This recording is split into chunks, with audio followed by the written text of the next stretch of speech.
What the hell happened this week? I don't.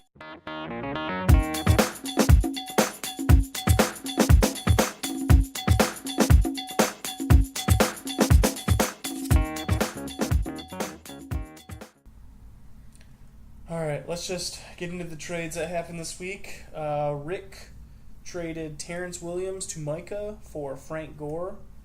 Both players have kind of been meh, so I'm not sure it helps or hurts either guy significantly. Then a huge trade. Justin traded Alfred Morris, Justin Tucker, Chris Ivory, Jason Witten, and Tom Brady to Nate for Tim Wright, Steven Gostkowski, Julio Jones, Bishop Sankey, and Golden Tate. I actually think Nate came away with a better deal on this one. Golden Tate I think will start to taper off with the return of Calvin Johnson, and Julio hasn't done that great. Justin's starters might have gotten better, but overall I think his team took a little bit of a hit, lost some depth. And then just yesterday, Kirk traded Steven Jackson, Marquise Colston, and Jared Cook to Jessica for Giovanni Bernard and Martellus Bennett. Jessica knew the trade. Kirk was getting the better end of the deal on that one, but she needed some help for this week. She has a couple guys on bye, a couple guys injured, so she needed some help. Giovanni Bernard hasn't been producing a ton, and especially with Jeremy Hill doing well, she needed production right now, and she's not going to be keeping Gio anyways, even if he does do well, because she believes she already has her two keepers. So worked out. Both parties knew what they were getting. So let's look at what went down on this crappy week 9. Tony versus myself. This was a load of crap. Phillip Rivers pretty much gave me the loss. Negative points, that's ridiculous. Mark Ingram killed it. I got some good numbers from my Denver guys, but because Peyton blows in cold weather, it wasn't enough. So Tony got the win. Good job, Tony. Justin against Tyler. Tyler only got 87 points. And just like I thought, Ahmad Bradshaw had only 7 carries since Trent Richardson came back, and Trent Richardson got the other 7 carries. So I think that'll kind of be a theme moving forward with those two guys. Steve Smith continued to struggle, and as I mentioned, Phillip Rivers sucked, so that meant Antonio Gates sucked. So Justin got a win there. Nate against Kirk. Nate got a solid 22 points from Alfred Morris, who he traded for. Unfortunately, he left him on his bench. Kirk got an easy win, considering Nate played Kyrie Robinson, who was out, and didn't play a tight end or a flex spot at all. It's a bold strategy, Colin. Let's see if it pays off for him. Yeah, I don't even know what to say about that one. Come on, Nate, get it together. Jessica against Rick. I have no idea how the hell Rick won. I didn't see this happening. I don't see Rick winning very often this year after the trades that he made. So good win, Rick. Enjoy it. I play you this week, and I'm contemplating pulling a page out of the league and just letting you choose my lineup, since there's no way I'm losing to you. And then Micah against Cam. This was our matchup of the week. DeMarco Murray finally stops his 100-yard per game streak, and fittingly, Cam's winning streak kind of came to a close.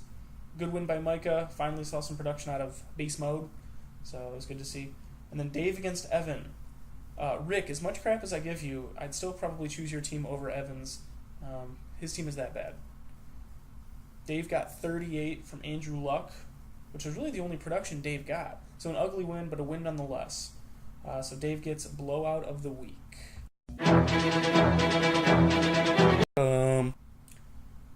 So who's the bonehead this week?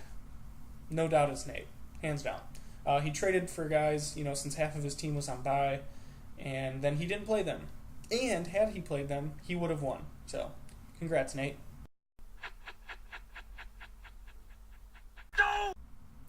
Durr. Let's see where I was right, where I was wrong. I said Dave, Micah, Justin, Kirk, Jessica, and myself would all win. So I got myself wrong, and I picked Jessica to win, and that was wrong. So 4 out of 6, not too bad. Looking at the standings, the East now has 32 wins compared to the West's 22. The East is very strong. You got Dave at 7-2, 3 people at 6-3. Tony's closing in at 4-5. And Rick is last in our division, but if he was in the West Division, he'd actually be tied for third. So that just goes to show you how the divisions are playing out. Let's see if I can redeem myself with this week's predictions. Rick against myself. I might cry if I lose this week. I will say, Rick gets to play AA Ron Rodgers, so you always have a shot if you get to play him. And after last week, you never know, but I'm going with a rebound win for myself. Tyler against Nate. I like that Tyler tried to make some moves last week, but I think he gave up more than he got. He'll have some good running backs this week, though, which he hasn't had in a while since Gio's going to be out.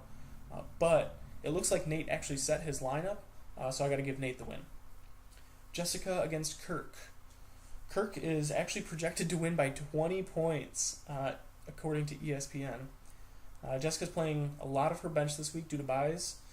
Plus Peyton is playing Oakland, which at first sounds great, but I think they'll jump out to an early lead, and then they won't be throwing the ball as much, which is great for me because I have Ronnie Hillman. So I think they'll take the foot off the gas. I give a surprising win to Kirk. Evan against Cam. They say two things in life are certain, and that is taxes and death. But the third thing that they forgot is that a loss from Evan. Currently, Cam has 3 of his guys sitting and is still projected to beat Evan.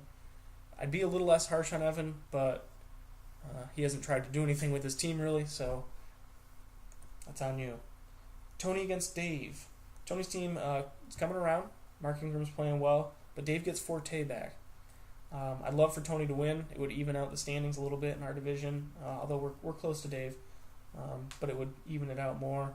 But I'm going to give the win to Dave.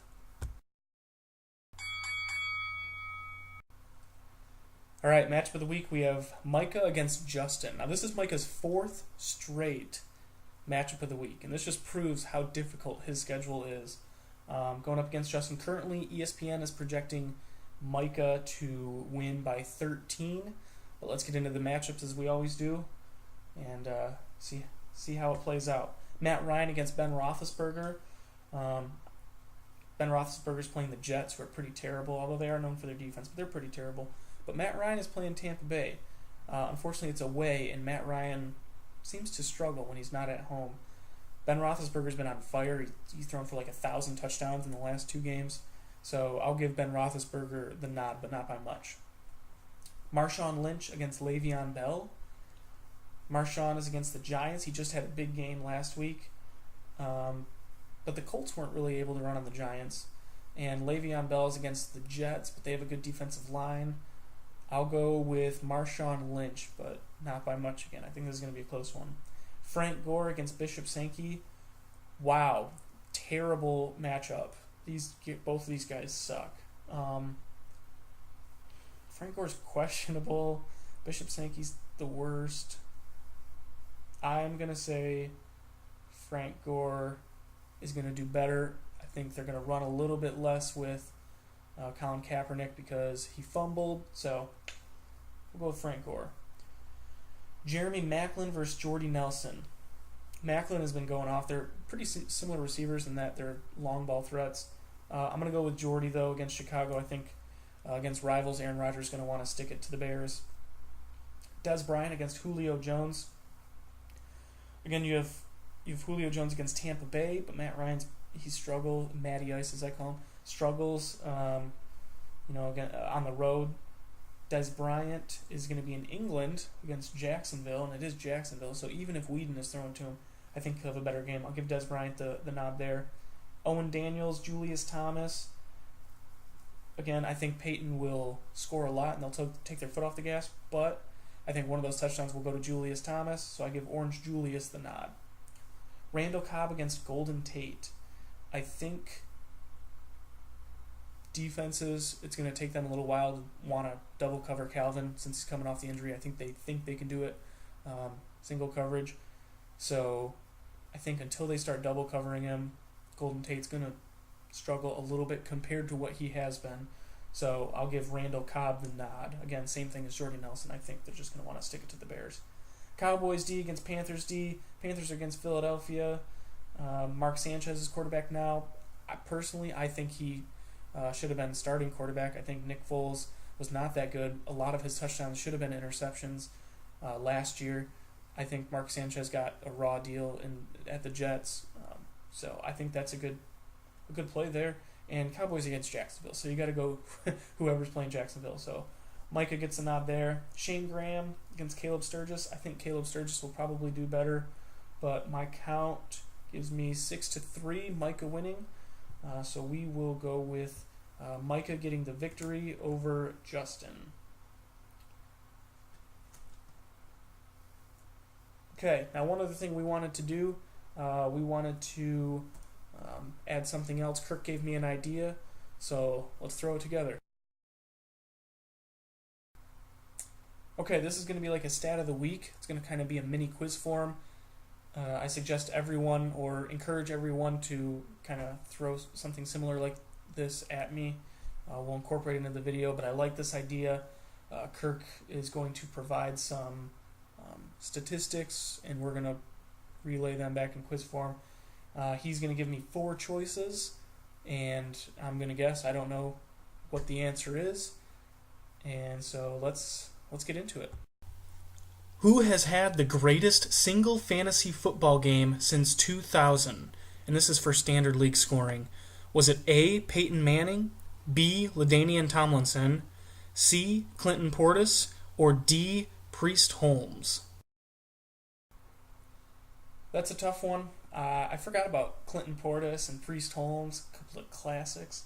But I'm going to say LaDainian Tomlinson because he used to be just explosive running the ball, but he would throw the ball too. They do a lot of those trick plays where the running back would throw touchdowns. So that I know there was one season he had multiple throwing touchdowns. Plus, I love those powder blue jerseys. So I'm going to go with B, LaDainian Tomlinson. And Kirk will let us know next week, or he'll let me know, and I'll let you guys know what the correct answer is. I think I'll put a poll on the ESPN League homepage, kind of like what we did for voting for the keeper.